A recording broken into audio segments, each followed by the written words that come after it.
वो बस यूं ही मजाक कर रही थी।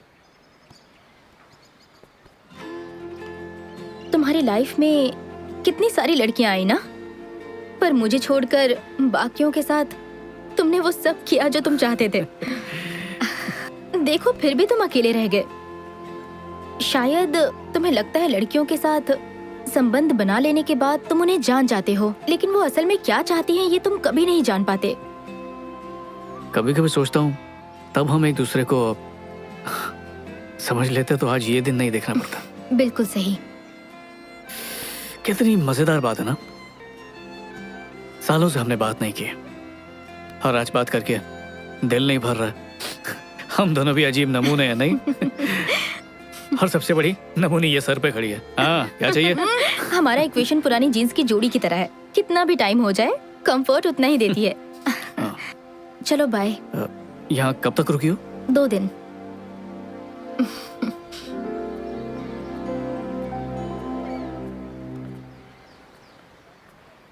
हम कुछ गलत कर रहे हैं क्या?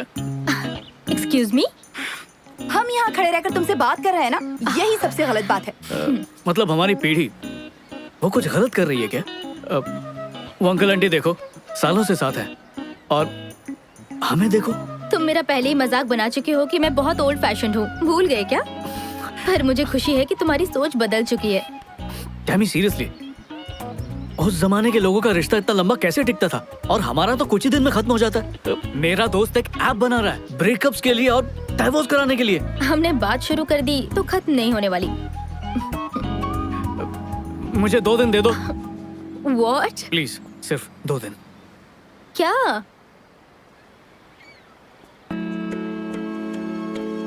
फिर एक मौका दे दो तुम्हारा दिल जीतने का। क्या पता हम फिर से एक हो जाएं। कोई भी मॉडर्न बकवास नहीं करूंगा, सब कुछ पुराने जमाने की तरह करेंगे। मुझे पता है वही तरीका तुम्हें भी पसंद है, शायद उस तरीके से कामयाबी मिल जाए। एक ही बार जिंदगी मिलती है और मैं तुम्हें खोना नहीं चाहता। अब हमें एक मौका दो, मतलब मुझे एक मौका दो, मैं उसकी तरह बनूंगा। बस एक मौका दो। मेरे दिल में तुम्हारे लिए जो प्यार है उसे एक बार तो जताने का मौका दे दो। Old fashion romance. अगर प्यार नहीं जगा पाया तो चली जाना तुम, मैं तुम्हें रोकूंगा नहीं।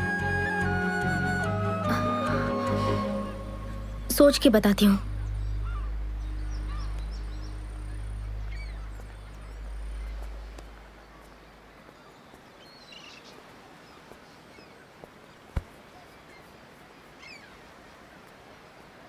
हेलो।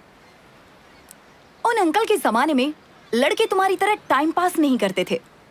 सबसे पहले वो लड़कियों का दिल जीतते थे, उसके लिए वो हमेशा सच बोला करते थे। और तुम तो एक नंबर के झूठे हो। एक बार सच बोलकर देखो।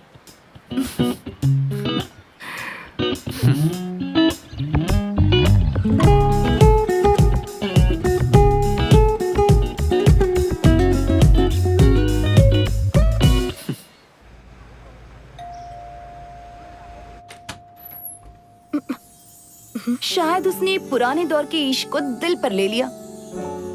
आज के दौर में जहाँ लड़के असली गुलाब देने के बजाय व्हाट्सएप पर इमोजीज भेजते हैं, वही इस महाशय ने इनविटेशन भेजा है।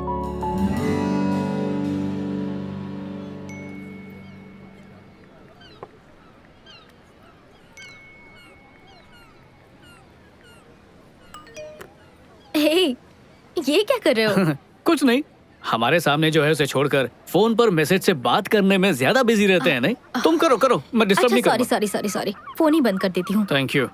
मुझे तुम एक बात बताओ, मुझे समझ नहीं आता कि लोग खाने की फोटो खींचकर फेसबुक ट्विटर पर क्यों डाल रहे हैं। चुपचाप खाने का मजा लो ना यार। और कोई क्या खाता है उससे हमें क्या मतलब? मेरी माँ, अगली बार ना खाली प्लेट की फोटो खींचकर अपलोड कर देंगे। ओके।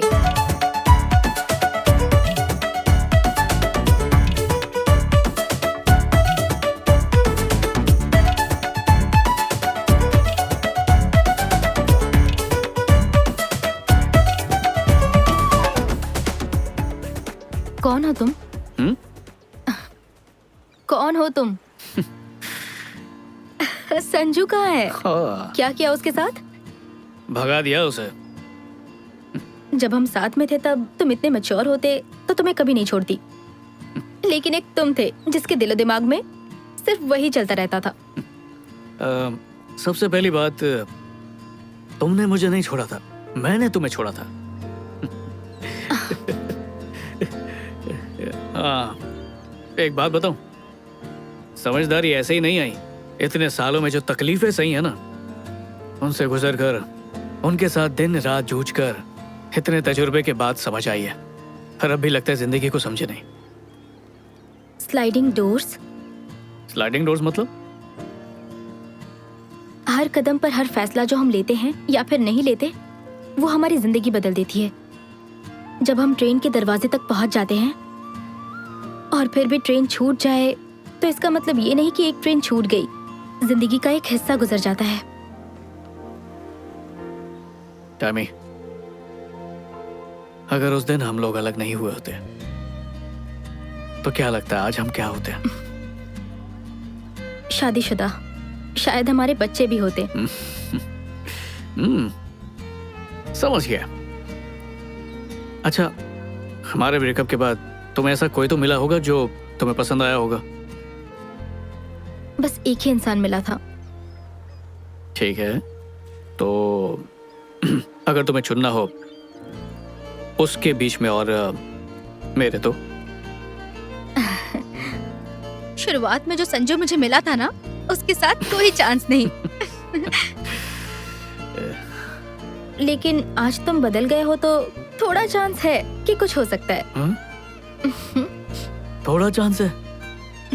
मुझे हार्ट अटैक आ जाएगा प्लीज। ये संजू जिंदगी भर ऐसा ही रहेगा, इसकी क्या गारंटी? फिलहाल घर चलो। बात तो तुम्हारी भी सही है। Anyways, breakfast? हाँ, तुमने कभी भी किसी ऐसी लड़की के साथ ब्रेकफास्ट किया भी है जिसके साथ तुमने कुछ नहीं किया, जिससे तुम्हें कुछ हासिल ना हुआ हो? पहली बार कर रहे हो ना ऐसा? नहीं टैमी, मैं तुम्हारे साथ पहले भी कई बार ब्रेकफास्ट कर चुका हूँ। मेरी बात में दम है।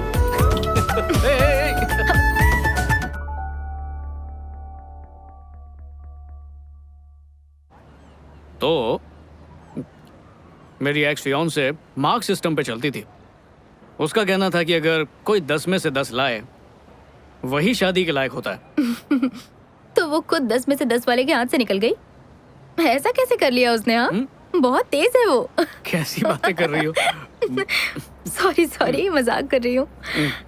अच्छा, वो सब छोड़ो, तुम बताओ कि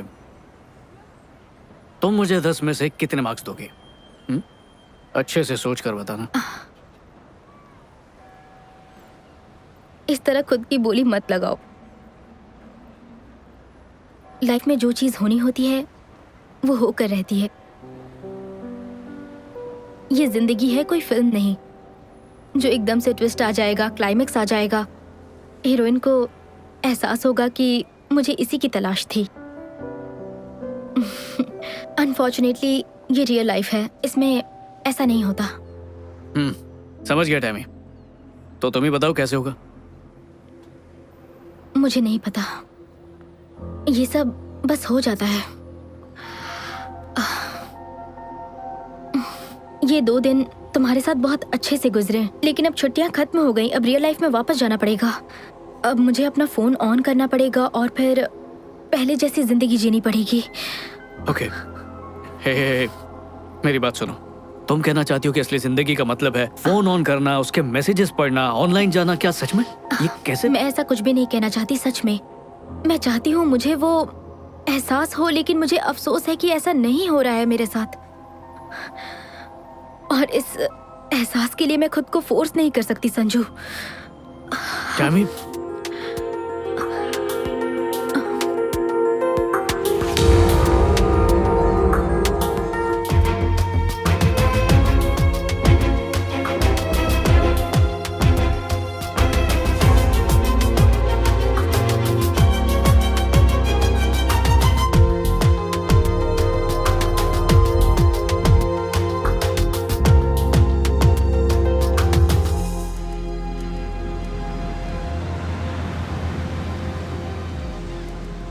क्योंकि तुम हो ही इतनी खूबसूरत कि वो अट्रैक्ट होंगे ही।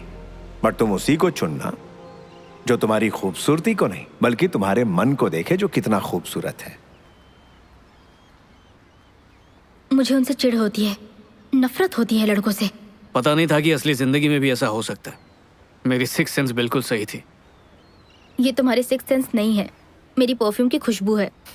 वो देखो, ये वही जगह है जहाँ उस बूढ़े ने 40 साल बाद बीवी से प्यार का इजहार किया। सोचो, इन 40 सालों में उन्होंने कितने उतार चढ़ाव देखे होंगे, पति के रूप देखे होंगे, फिर भी आंटी ने उन्हें छोड़ा नहीं। मानना पड़ेगा। हे, तो मैं कहाँ भागी जा रही हूँ? मैं यही कह रही हूँ कि तुम्हारे साथ 40 साल जीने के लिए मेरे पास भी तो कोई एक अच्छी वजह होनी चाहिए ना। और मेरे साथ 40 साल ना जीने की कोई अच्छी वजह है तुम्हारे पास? चलो ठीक है, मान लेते हैं कि हमारी शादी हो चुकी है। तुम रोज की तरह ऑफिस गई हो और थक कर वापस आई हो। हाँ डेविड, मैं बस अभी करती हूँ। मैं अभी घर पहुंची हूँ। हाँ, मैं रोज इतनी मेहनत करती हूँ और तुम मजे से पार्टी कर रहे हो। अरे नहीं नहीं नहीं नहीं नहीं नहीं डार्लिंग, मैं तो दिन भर हमारे बच्चे सैमी को संभाल रहा था। हाँ, तुम्हें एक बात बताऊं क्या मैं? अब तक हमारी शादी नहीं हुई है और ना ही कोई बच्ची है। ओए, बच्ची को कैंसिल क्यों किया? प्लीज सिर्फ 2 मिनट दे दो, अच्छी तरह समझाऊंगा, ठीक है? पति को सेवा करने दो। तुम्हारा फेवरेट खाना बनाया है, सैमी का होमवर्क करके दिया, मतलब होमवर्क करवाया मैंने। घर और ऑफिस के सारे काम कर चुका हूँ, अब इससे ज्यादा तुम्हें क्या चाहिए? हा? 1 मिनट रुक जाओ, शादी के बाद हम मेरे घर पर रहेंगे। अरे तुम्हारे घर का लोकेशन बताना इजी है ना, अब नए घर का नक्शा बनाने में कितनी मुश्किल होगी। अच्छा छोड़ो, शादी के बाद हम अपने मकान में रहेंगे हमारे कुत्ते के साथ। मुझे कुत्ते पसंद नहीं तो है। बिल्ली ले लेंगे। बिल्ली से एलर्जी है। तो पेट भी कैंसिल, सिर्फ तुम, मैं और हमारी बेटी रहेगी। पर सोचो अगर शादी नहीं की तो?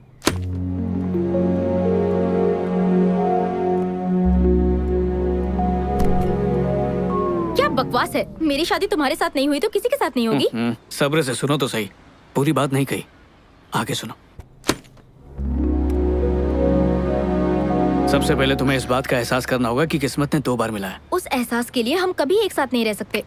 तुम और मैं सिर्फ एक साथ ही रह सकते हैं और किसी के साथ नहीं, इसीलिए किस्मत बार बार मिला रही है। तुम मेरे साथ नहीं रह सकते संजू। ये बात हमें पता है, ये मेरा प्रॉब्लम है। हे, हम दोनों को समझना बहुत मुश्किल है। मुझे पता है, ये तुम्हारा प्रॉब्लम है। अच्छा बाबा, हमारा प्रॉब्लम। उफ, ओह, तुम हार नहीं मान सकते क्या? 40 साल तक तो बिल्कुल भी नहीं। पर तुम एक बार धोखा दे चुके हो। सॉरी, अब वो गलती दोबारा नहीं करूंगा। हो सकता है कोई नई गलती करूं। अच्छा सॉरी टैमी, मैंने हमेशा तुमसे प्यार किया। अब स्कूल के दिनों से प्यार करता हूँ। तुम मेरा पहला प्यार हो। 2 साल पहले जब अकल नहीं थी तब भी प्यार था, 2 साल बाद जब अकल आई तब भी प्यार है। उस बूढ़े अंकल की तरह हमेशा प्यार करूंगा। और 40 साल बाद जब हम यहाँ पर इसी जगह पर अपनी एनिवर्सरी सेलिब्रेट करेंगे ना, तब भी उतना ही प्यार करूंगा मैं। अरे अब हंस क्यों रही हो तुम? मेरे डैड की कही बात याद आ गई। तो अब क्या करूं? घुटने पर बैठकर प्रपोज करूं?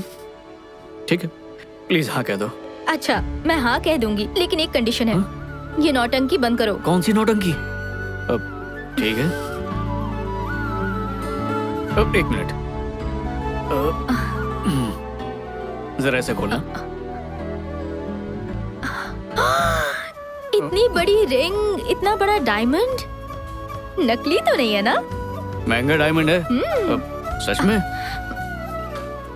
ये क्या, सस्ती अंगूठी? ये मेरे डैड की निशानी है, ओरिजिनल घर पर है। वो तो मैं बाद में दूंगी, एडजस्ट कर लो। प्यार तो बस हो जाता है, ये हमारे कंट्रोल में बिल्कुल भी नहीं होता। हम जितनी भी कोशिश कर ले, लेकिन होना होता है तो हो ही जाता है। और इस बात की हम सबसे बेहतरीन मिसाल हैं। तो आइए मिलिए हम दोनों से। हेलो। हेलो, बिल्कुल सही। और हमारे बस में जो था वो ये कि इसने मुझे सुहाग रात तक इंतजार कराया बस। पर सच कहूँ तो सब्र का जो फल था ना, वो बहुत ही मीठा था। ओह हेलो, ये बातें तुम यहाँ पर क्यों कर रहे हो? अरे तुमने पूरी लाइफ स्टोरी सुना दी है, तो इसमें क्या है? मैं अपने बारे में जो चाहूँ जब चाहूँ बता सकती हूँ। ठीक है, तुम्हारी जिंदगी, तुम्हारे फैसले, तुम जानो। अब ठीक है? एग्जैक्टली। तुम्हें किस आदमी ने ये सब सिखाया? उनसे तुम्हारा कोई मुकाबला नहीं। दुनिया का कोई भी आदमी उन जैसा नहीं बन सकता। ओ, क्या मैं उन्हें जानता हूँ? मैं चाहती थी तुम उनसे मिलो, पर कोई बात नहीं, मैं बिल्कुल उन पर गई हूँ। तुम्हारे डैड? हाँ। काश मैं उनसे मिल पाता। हाँ मैं भी यही चाहती थी, पर मैंने कहा ना मैं अपने डैड जैसी हूँ।